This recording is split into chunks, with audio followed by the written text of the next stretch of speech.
Nick Kyrgios sat on the edge of his hotel bed, gripping his phone so tightly that his knuckles turned white. The message he had just read from a mutual friend was now seared into his brain, igniting a fire he had foolishly believed had been extinguished ages ago. "Did you see Sinner's Instagram? Thought you should know, mate." His pulse skyrocketed as he immediately opened the app, scrolling with the kind of manic urgency usually reserved for last-minute flight check-ins or checking if your ex is still watching your stories. And then, there it was. A picture. Jannik Sinner, all smiles, arms wrapped around her. His ex. The girl he had once sworn was different. They were basking under the golden glow of some absurdly picturesque European sunset, looking like the goddamn poster couple for a romance movie no one asked for. The caption? "Happiness is real when shared, red heart, #bless." Nick felt a heat rush up his neck, spreading through his chest like wildfire. His emotions were a violent cocktail of disbelief, fury, and, though he hated to admit it, jealousy. Oh, the fucking nerve. He slammed his phone down on the nightstand and started pacing the room like a caged animal. It wasn't just the photo. It was what it represented. The audacity.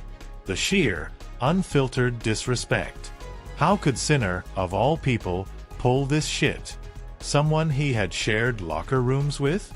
Someone he had joked around with at tournaments? Someone he thought had a shred of loyalty? The headlines were already forming in his head. He could practically see the sports media vultures foaming at the mouth, ready to turn this into yet another episode of the Kyrgios drama show. But this wasn't about PR or the relentless circus that followed him everywhere he went. This was personal. He tried to distract himself by turning on the TV. Big mistake. Every goddamn channel seemed to be airing highlights of Sinner's recent matches. Click. TV off. Nick let out a frustrated groan and flopped onto the bed, staring at the ceiling. But his mind wouldn't shut up. It kept replaying memories of her. The way she used to laugh at his on-court antics. The way she used to tease him about being a hothead. The stupid late-night conversations that made him feel like, for once, someone actually got him. And now she was giggling in fucking Tuscany with him. By the time the sun crawled up the next morning, Nick was already at the training courts, pissed off.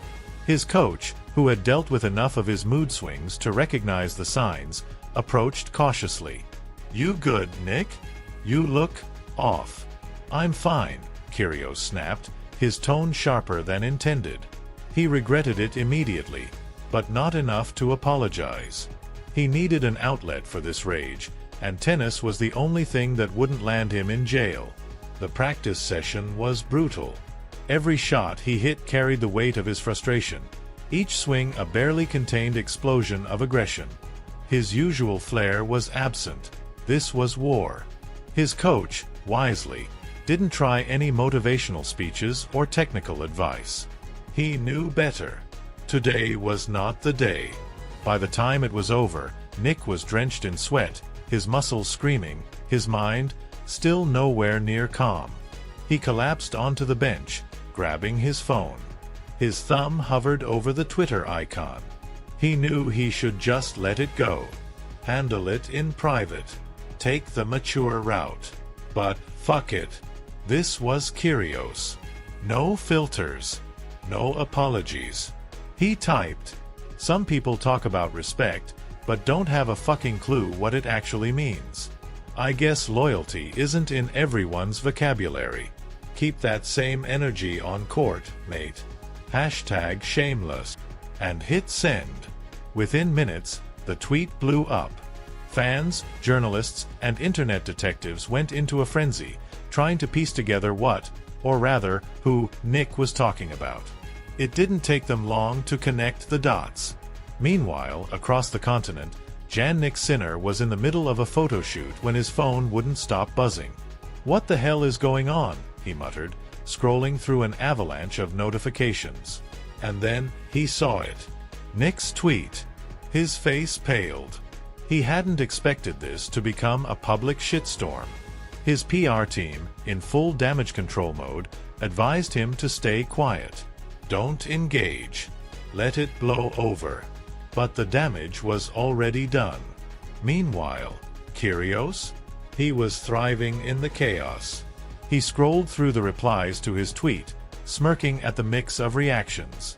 Some fans were defending him, praising his authenticity. Others were calling him petty as hell. Did he care? Not even slightly. He lived for this shit. Then, the media frenzy escalated when journalists cornered Sinner during a press conference. Visibly uncomfortable, Sinner forced a neutral expression. I respect Nick as a player, but I'm not going to comment on his personal opinions, he said, voice steady, but his eyes? They betrayed him. Nick saw the clip later that night, and it pissed him off even more. That was it? That was all Sinner had to say? No accountability. No explanation. Just some rehearsed PR bullshit. This wasn't just about an ex. This was about respect. And right now, Jannik Sinner had none. The next day, both players were scheduled to participate in a charity event. Kos considered pulling out. Hell, part of him wanted to, but then he thought, why the fuck should I give Sinner the satisfaction of thinking I'm avoiding him? If anything, he wanted to see the guy face to face, make him acknowledge what he'd done. When Kos arrived at the venue, the atmosphere was thicker than a bad first date. Players and organizers were whispering among themselves, throwing quick glances in his direction, fully aware of the storm brewing beneath the surface. And Sinner? That motherfucker was doing everything in his power to stay on the opposite side of the room, pretending he didn't see Kos. Yeah, not happening, mate. During a break, Kos made his move. He strode over, shoulders tense, jaw clenched, his whole body radiating the kind of energy that made it clear he was not here for small talk. Got something to say, mate? Kos asked, his voice low, but carrying the weight of 100 unsent messages and every expletive he'd been holding in. Sinner turned, clearly caught off guard. I didn't mean, he stammered, the guilt practically dripping off him. I didn't mean for it to be a big deal. I wasn't trying to disrespect you. Kos let out a sharp laugh, running a hand through his hair in frustration. Oh, it's not a big deal? That's your fucking excuse? Not a big deal? He scoffed, shaking his head. Mate, this ain't about her. It's about respect. Something you clearly don't fucking understand. The exchange was brief, but the tension? Absolutely nuclear. The whole room was watching now, pretending they weren't, but failing miserably. Sinner looked genuinely remorseful, like he wished he could crawl into a hole and never return. But Kos, no. He wasn't in a forgiving mood. The wound was too fresh, the emotions too raw. And as if the universe itself had a twisted sense of humor, the drama bled right into the next tournament. When the draw was announced, it was as if fate was setting up the ultimate pay-per-view event. Kos versus Sinner. Second round. Oh, this was going to be good. Fans, commentators, analysts, everyone was foaming at the mouth to see this grudge match unfold. The drama had set the stage. Now, it was time to let the rackets do the talking. By the time match day arrived, the stadium was packed. Kos walked onto the court with his usual cocky swagger, but there was something extra in his eyes, an intensity, a fire that hadn't burned this hot in a long time. Sinner, on the other side of the net, looked composed. But Kos saw it, the slight tension in his shoulders, the way he adjusted his grip just a second too long. He felt the pressure. From the very first serve, it was obvious. This wasn't just a match. This was a war. Kos came out swinging, playing like a man possessed. Winners from impossible angles. Explosive forehands that had the crowd losing their minds. And every point he won? He celebrated it like he'd just won Wimbledon, rubbing every little victory in Sinner's face. Sinner, to his credit, held his ground. His steady, disciplined game was a sharp contrast to Kosa's electric, unpredictable shot-making. It was a clash of styles, a battle of wills, and it was fucking glorious. The match went the distance. A deciding set. The stadium was buzzing, every point carrying the weight of all the drama that had led to this moment. But for Kos, this wasn't just about winning. This was about proving something. And in the end, he did. He took the final point, collapsing to his knees in a mix of relief and triumph. When he stood, he walked to the net for the customary handshake. For a second, he hesitated.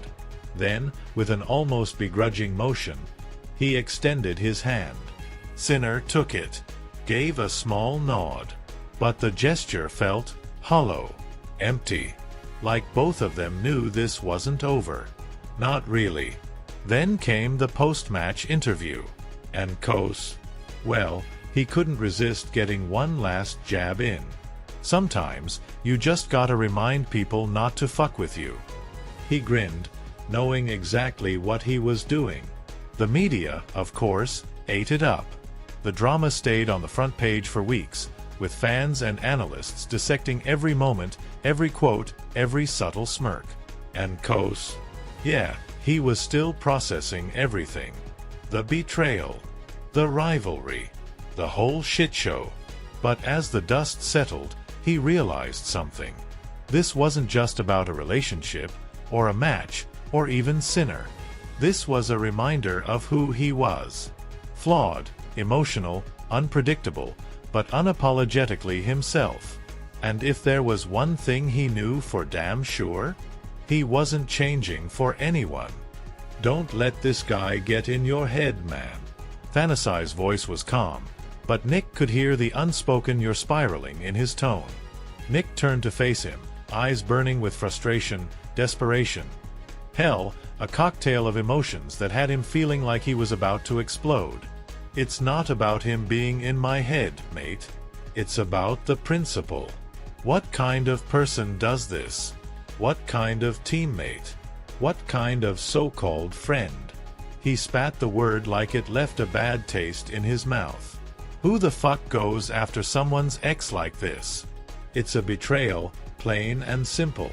Thanasai sighed, already knowing this conversation was going nowhere productive. All right, man. I'm here if you need me.